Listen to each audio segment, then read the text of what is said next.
Hello, this is Chloe and this is my final for Biomechanics. I am going to be breaking down the boxing cross. So as we know, boxing is a combat sport and there are 4 primary punches in boxing. We have the jab, we have the cross, we have the hook, and then we have the uppercut. I'm going to be primarily focusing on the boxing cross. So I have my friend Charles here, who's going to be my demo. And we're just going to start off with just giving the entire movement as a whole and demoing the whole movement here. So Charles, if you may.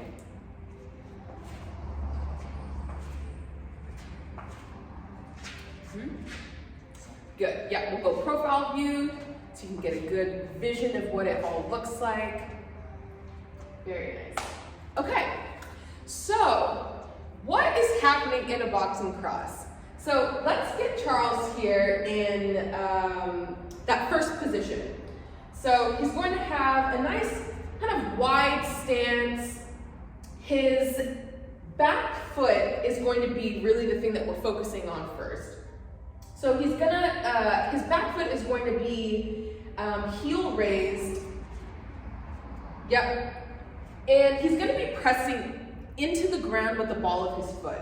So this is the ground force reaction that we're looking for. So the more he presses into the ground, the more force and energy he is going to be able to execute in that whole cross.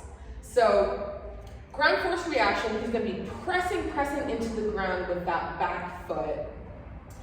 His calf, also called the gastrocnemius, is going to be flexing, and that is allowing that energy to transfer from his foot up his leg, yep, and into his hip. So what's happening here is once we generate enough energy from the ground, that energy is going through that leg. The more he extends that knee, yep, the easier it is for that energy to transfer from the ground to his hip. And this is really where the action really starts, right? So in this position here, Charles uses his foot and the friction from the ground to rotate slightly. Okay, so let's go back to that first stance there. Yep. So he's pushing into the ground. He's rotating, yep, from the hip. So that's that torque that we want, right? So hip torque is super essential in specifically a cross, right? Because it's a rear foot movement. So we want that energy to go from the back of the body to then the front of the body, right? So here we have that hip torque that we're looking for. His hip is internally rotating, so it's coming slightly inward to, again, allow for that energy efficiency, right? So from that position, from the hip, now we're going up to the torso. So we have all of those abdominal muscles that are coming into play now. So we have, the rectus abdominis, we have the transverse abdominis, we have the obliques that are working, and then of course we have all those back muscles, right? We have the multifidus, which is that muscle that's just aligning the spine, and all those muscles are allowing him to transfer that energy from the torso now up to the upper body, okay? So now, here we have Charles in almost that finished position, right? So we went from ground force reaction into the ground, transferring that energy from the gastrocnemius, internal rotation of the hip, slight rotation of the torso, coming all the way up now to the shoulder, okay? So now we're doing some, now we're doing some internal rotation with that shoulder, right? That internal rotation with the shoulder, we have the anterior deltoid working to start to extend that arm, right? So now the arm is starting starting to extend. We have the triceps that are allowing the arm to fully extend. We have elbow extension, of course, and then ending in that nice linear acceleration movement right here. And then this is the whole point, right? So the whole point of a box, right, is to knock your opponent out, right? So Charles is trying to generate enough force from the ground all the way up, right, to essentially knock his opponent out, right? So what's happening is the more force he generates into the ground, the more force his opponent will receive, okay? So we've now just demonstrated, or we've now just broken down all of the parts of a boxing cross. So now, let's kind of get a little bit more nitty-gritty with it. So let's go back into that initial stance here.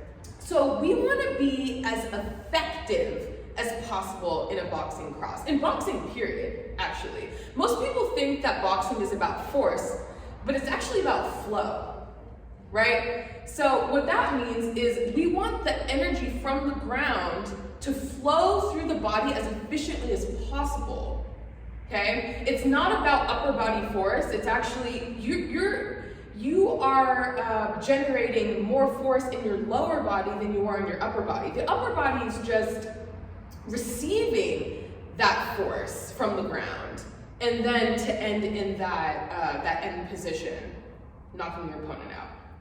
So some effective, or how to be as effective as possible in the boxing cross.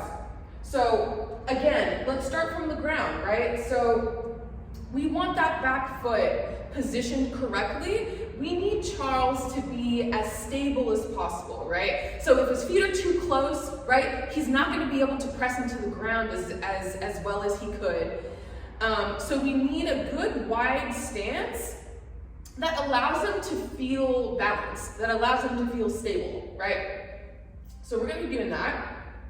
And then from that position, Charles needs to push as much into the ground as he possibly can, right? To create that friction with the ground, right? The more friction, the more ground force reaction, the more force, right? So he's pressing into the ground.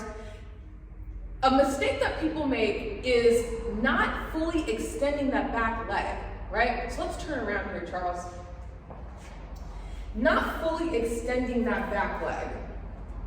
So in that cross, yes. So when I like to liken like energy transfer. I mentioned this before, but kind of like water going through a straw, right? So if the straw is straight, right? When you sip through the straw, you're gonna get maximal water, right? But if the straw is slightly bent, if the straw is like a little bent, a little broken, then you're not going to get as much water in one sip as you would be able to if the straw was straight, right? So the same kind of thing applies to energy transfer, right? So if Charles's knee is bent like this, right, then we're not actually getting the amount of force that he actually generated from the ground, right? So we need that full hip extension. We need that full knee extension, exactly, to create a nice straight line to allow that energy to flow, right?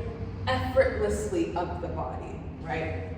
So here we are, that energy's flowing because Charles now extended that knee, he extended the hip, right? He used those hamstrings, he used the glutes, right? To extend. Now we're here, right?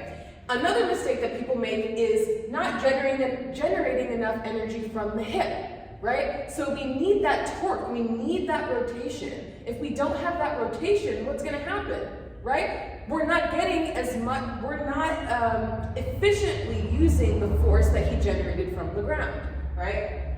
So we need that torque, we need that power from the hip, right? How do we get the power from the hip? It all comes from the ground. Yep, a little harder, Charles. There it is, beautiful, beautiful. Yes, and now, okay, now from the hip, right? We're going back up. Yes, we have that energy transfer. So now we're in the torso, right? A common mistake that people make is over-rotating, right? Over-rotating. If we overly rotate, right, where does that energy go? It goes away, essentially, right? So we need our core to be as strong as possible, as stable as possible for the torso. This is how I actually like to liken the torso.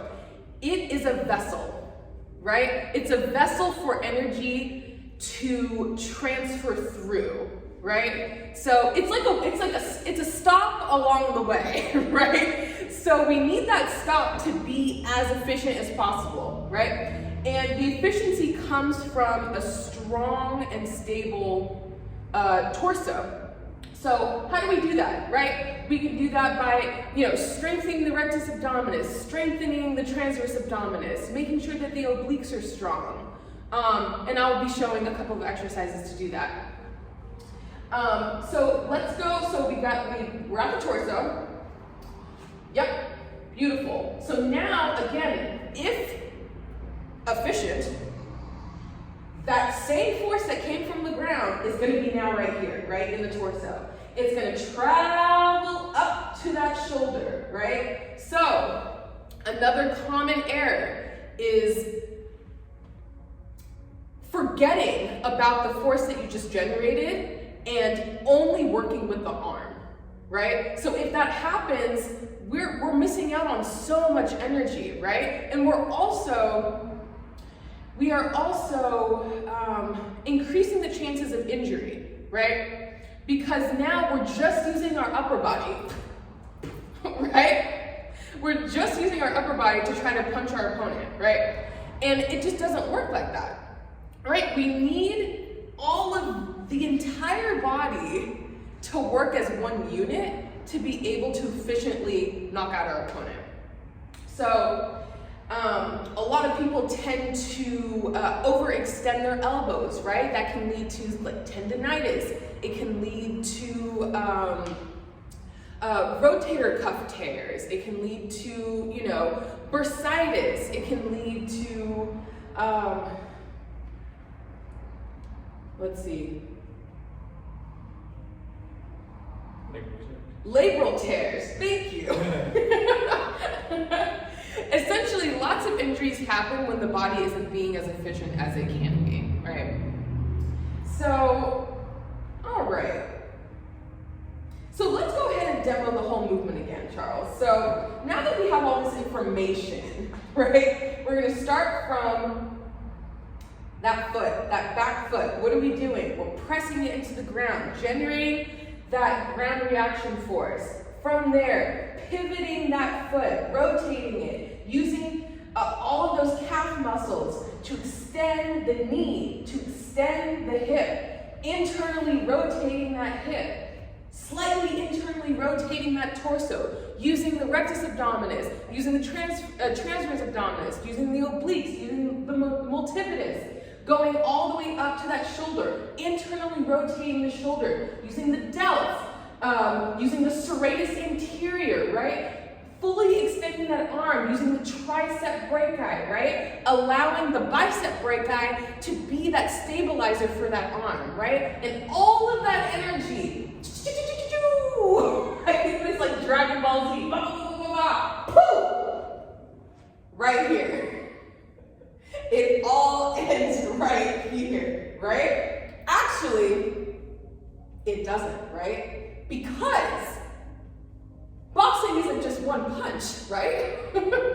It's multiple punches, right? So, a really important thing here is Charles needs to be able to control that energy that he just generated, right? We need to be able to decelerate, right? We need to be able to absorb the energy, right? So from here, what are we doing? We are recoiling, right?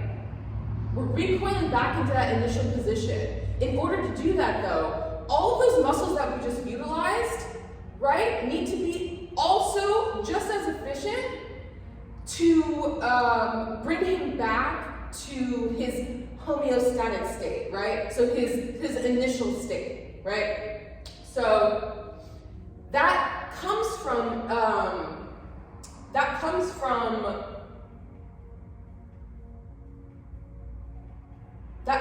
the body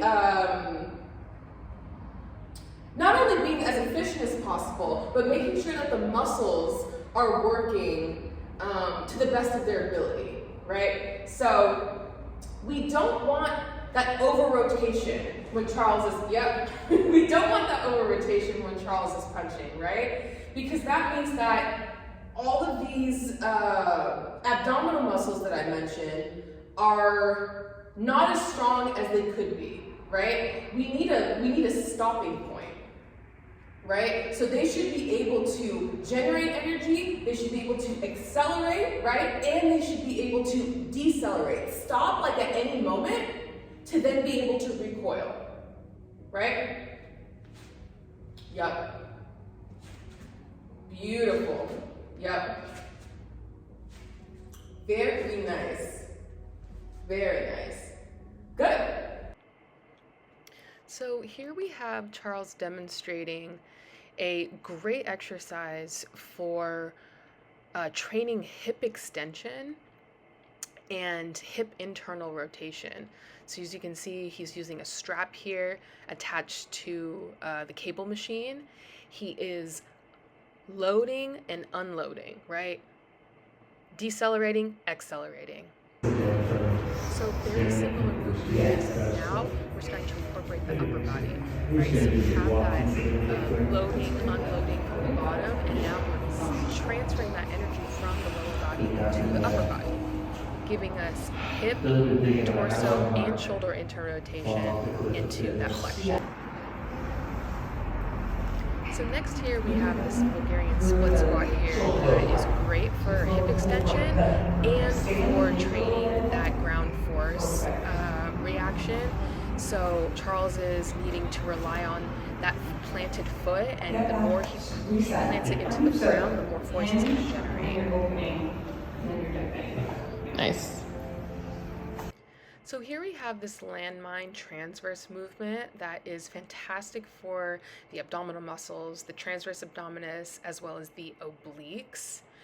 It also trains deceleration, so Charles is bringing that landmine up, but also having to really control it on the way down. And a fantastic full body movement. So here we have Charles in slow-mo, just to show the entirety of the movement here.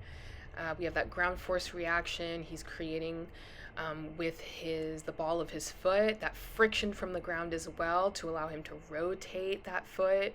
We have knee extension, hip extension, torso, or hip internal rotation, torso internal rotation, shoulder internal rotation, right?